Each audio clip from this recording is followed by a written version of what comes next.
The cockroach was still moving when she dropped it on my plate.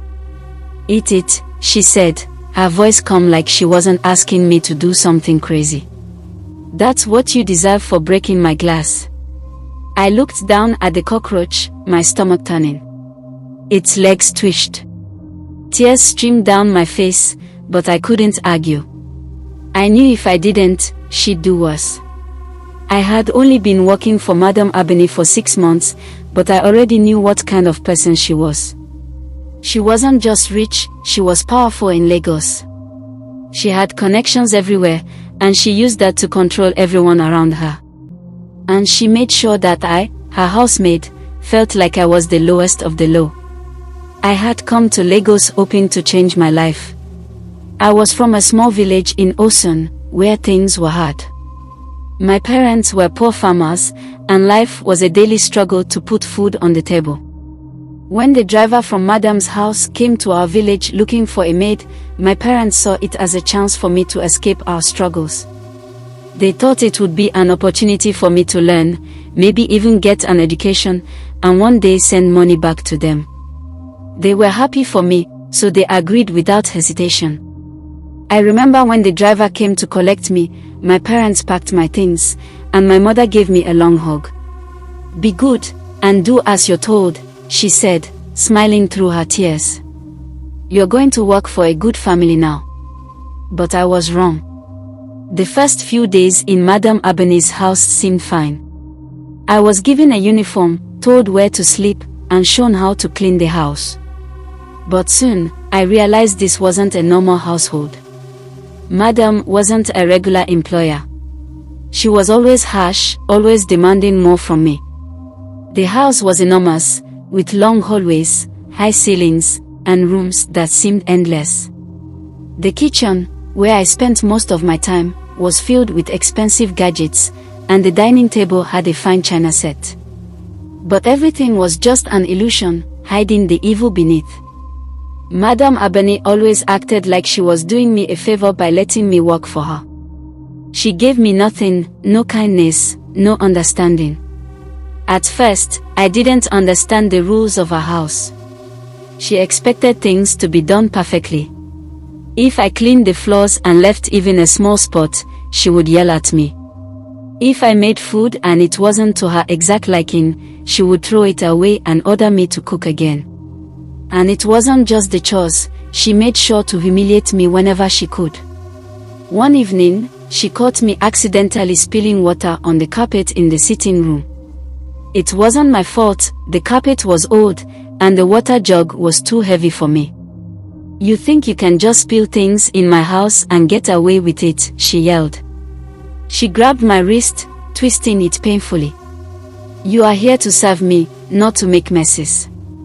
Do you understand?" I nodded quickly, terrified, as she pulled my arm and dragged me to the kitchen. I thought she was going to slap me, but instead, she told me to clean the entire house again. By the time I was done, it was already midnight, and I was exhausted. But she didn't care. She never cared. The first time she slapped me was the worst. I had been working for her for about a month when it happened. I had prepared her dinner, stew with rice, and she tasted it, only to spit it out immediately. "This is disgusting," she yelled. "You don't know how to cook, do you?" "I'm sorry, Ma," I said, hoping she would calm down. I had tried my best, but nothing I ever did seemed to please her. She slapped me across the face so hard I stumbled back. My cheek burned, and I felt the tears start to come. "I've had enough of you," she screamed. "You're useless. I should have sent you back to your village." But even though I cried and begged her, she wouldn't stop. It was only the first of many slaps, many harsh words, and the constant fear of doing something wrong. The worst came the day I broke her favorite wine glass. It wasn't even intentional. I was cleaning the counter in the kitchen, and as I reached for the dish rack, I accidentally knocked the glass off the shelf. It shattered to pieces on the floor. I stood frozen for a second, unable to believe it had happened. I knew Madame Abeni would be furious. When she came into the kitchen, her face twisted with anger. "What did you do?" she hissed. "You broke my glass. You've ruined everything again." "I'm so sorry, Ma," I pleaded, my voice shaky. "It was an accident. Please forgive me." But she didn't want forgiveness. She wanted punishment. Without saying another word, she walked out of the room, leaving me standing there, terrified. I heard the sound of cabinets opening and closing, and then she returned holding a small plastic container. I didn't know what was in it until she opened the lid. Inside were cockroaches, big, fat, brown ones. "Eat it," she said, her voice cold and emotionless. "Eat the cockroach. You'll learn to respect my things if you want to stay in my house." I shook my head, tears welling up in my eyes. "Please, Ma, I can't," I begged. "I'll clean it up. I'll do anything, just don't make me eat it." But Madam wasn't having it. She grabbed my arm, forcing me to sit down at the table. She didn't raise her voice, but the coldness in her words was scarier than any shouting. "You broke my glass, so you'll eat this cockroach. This is your punishment." I looked at the cockroach, still twitching, its legs moving slowly. It seemed to be staring at me, daring me to eat it. I closed my eyes, trying to block it out, but Madam didn't stop. She shoved the cockroach toward me, and I knew that if I didn't do it, she would make things worse. With shaking hands, I picked it up and put it in my mouth. The taste was disgusting, worse than anything I could have imagined. The cockroach's body was soft and mushy. I gagged, feeling the urge to throw up, but I forced myself to swallow. "Good," Madam said, watching me closely. "Now don't break anything again." She turned and left the room, leaving me alone with the sickening taste still in my mouth. I spent the rest of the day cleaning up, but my mind was lost in a blur of thoughts. How could a person be so cruel? I didn't deserve this. But I had no choice. I couldn't leave. I spent weeks afterward avoiding Madam's gaze, trying to keep out of trouble. But no matter how hard I worked, there was always something that would set her off, an imperfection in the house, a mistake in the cooking, or even the way I folded her clothes. Her cruelty never stopped. She found new ways to punish me every day, making my life feel more like a nightmare than a job. But I never told anyone. I didn't trust anyone enough to say anything. I was scared that if I did, I'd have nowhere to go. One night, after Madam had left the house for a party, I packed my things. I couldn't take it anymore. I didn't know what I was going to do, but I knew I couldn't stay another minute under her roof. I didn't know where to go, but I found my way to a church nearby. The pastor there helped me, gave me food, clothes, and enough money to return to my village. He also promised to help me get in touch with the authorities, but I'm not sure anything was ever done about Madam Abeni. But I never forgot her face, the coldness in her eyes, and the way she made me eat that cockroach. It's been 5 years since I left her house. I've found peace now, and I've been able to move forward, but sometimes, when I close my eyes, I can still hear her voice. It still haunts me. If you ever hear of someone like Madam Abeni, please speak up. Don't let people like her get away with this. Not everyone has the strength to escape. The memory of that day, of Madam Abeni and the cockroach, stayed with me long after I escaped her house. But it wasn't until weeks later that the true fallout of my time there began to unfold, both for me and for the community around her. When I left her house, I didn't expect much. I thought I would go back to my village and try to pick up the pieces of my life. I thought Madam's cruel treatment would fade into the background, something I could lock away and never think about again. But the truth was, the scars from her cruelty ran deeper than I could have imagined. When the pastor helped me settle in and gave me money to go back to my village, he also promised he would report Madam to the authorities. At first, I didn't want to make a fuss. I was scared, ashamed, and didn't know how to face the world after what I had been through. But the pastor insisted, saying that no one should be allowed to treat people the way she had treated me. The news of my escape spread fast in Lagos, though not in the way I had hoped.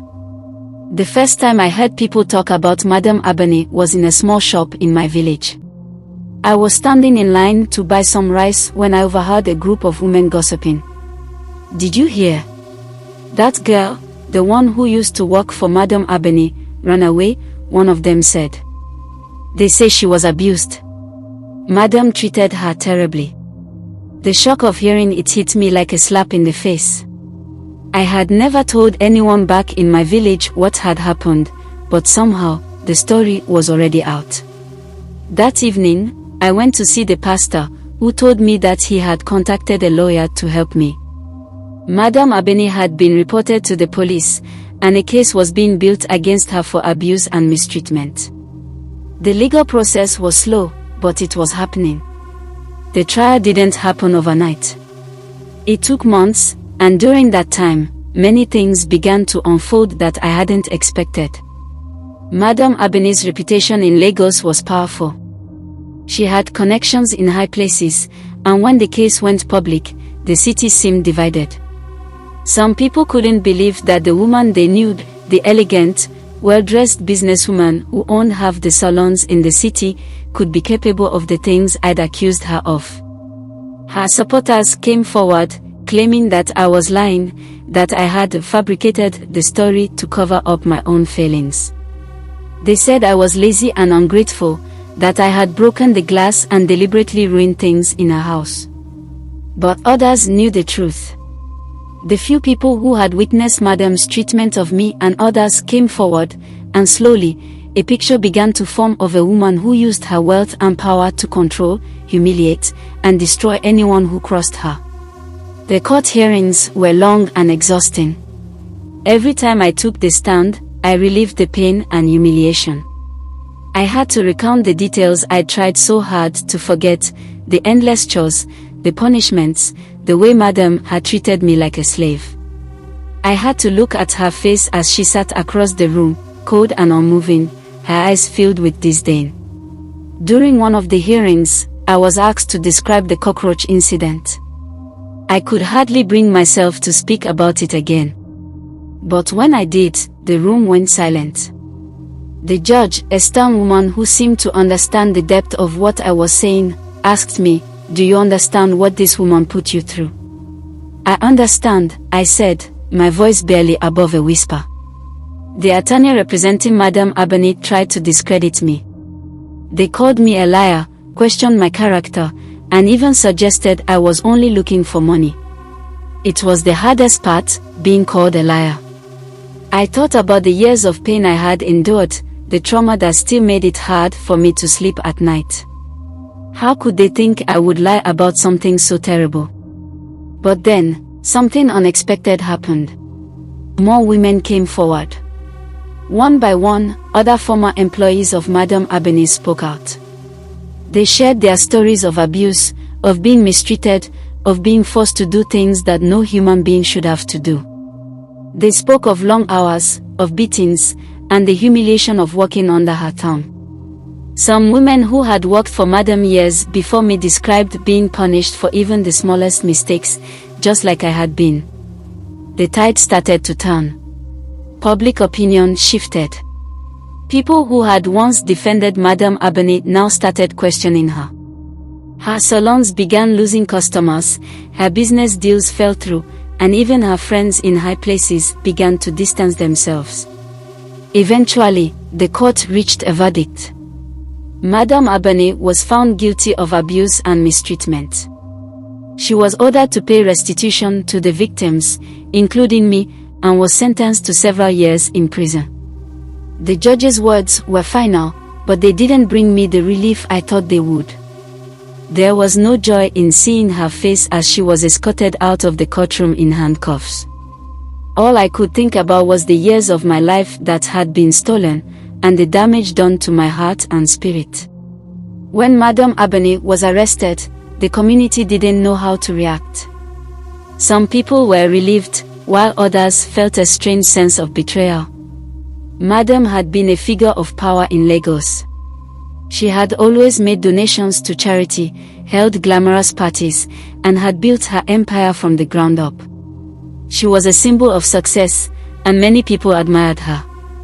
But beneath that, they hadn't known the truth about how she treated those who worked for her. The women who spoke out felt a sense of solidarity, but there was also fear. Many of them were still terrified to speak up, afraid of the repercussions of crossing someone so powerful. The trial created a wave of fear and excitement in the community.